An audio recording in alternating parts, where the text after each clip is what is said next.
Welcome to the podcast about understanding counseling and how it works in everyday life.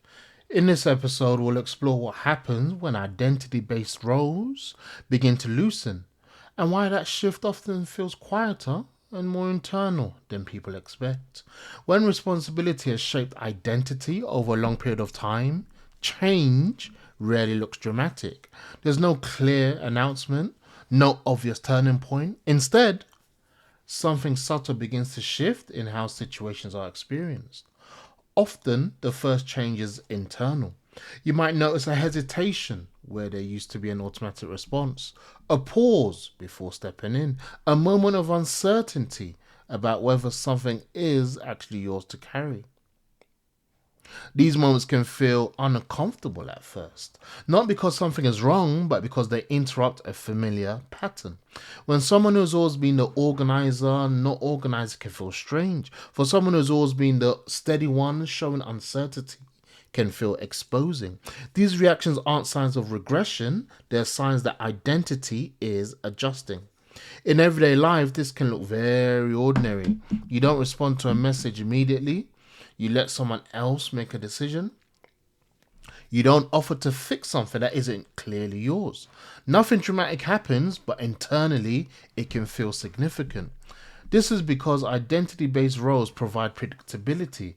They tell you who you are in relation to others. When those roles loosen, there can be a brief sense of disorientation. If I'm not doing this, who am I right now? What's important to understand is that this phase is often temporary. Identity doesn't disappear, it becomes more flexible.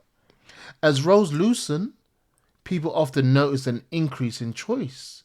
Instead of acting out of habit, they begin responding more deliberately. Sometimes they still take on responsibility, other times they don't.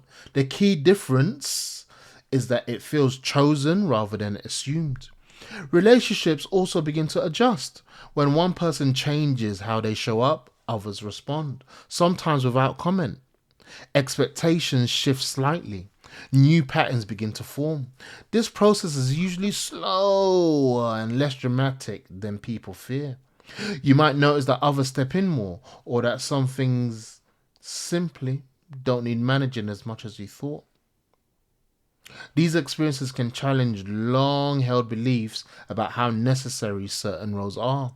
Emotionally, people often describe feeling lighter but also slightly unsure. The lightness comes from reduced load, the uncertainty comes from unfamiliarity. Both can exist at the same time.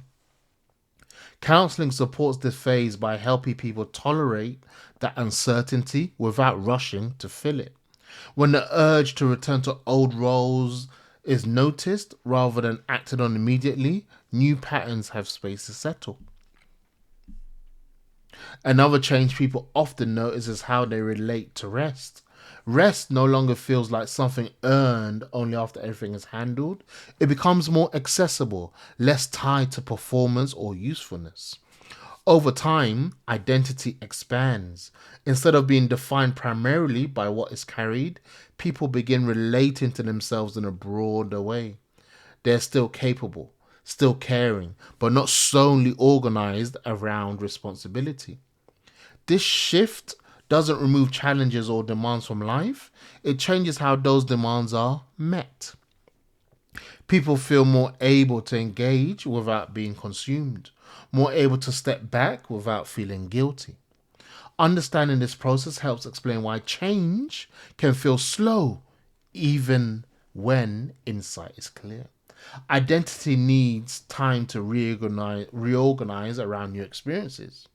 That reorganization happens through small, repeated moments rather than decisive acts. As these patterns loosen, people often feel more present in their lives, less preoccupied with maintaining roles, more available for connection that isn't defined by responsibility or roles. In the next episode, we'll begin looking at how these shifts influence emotional resilience over time and why resilience is often quieter and steadier than people expect.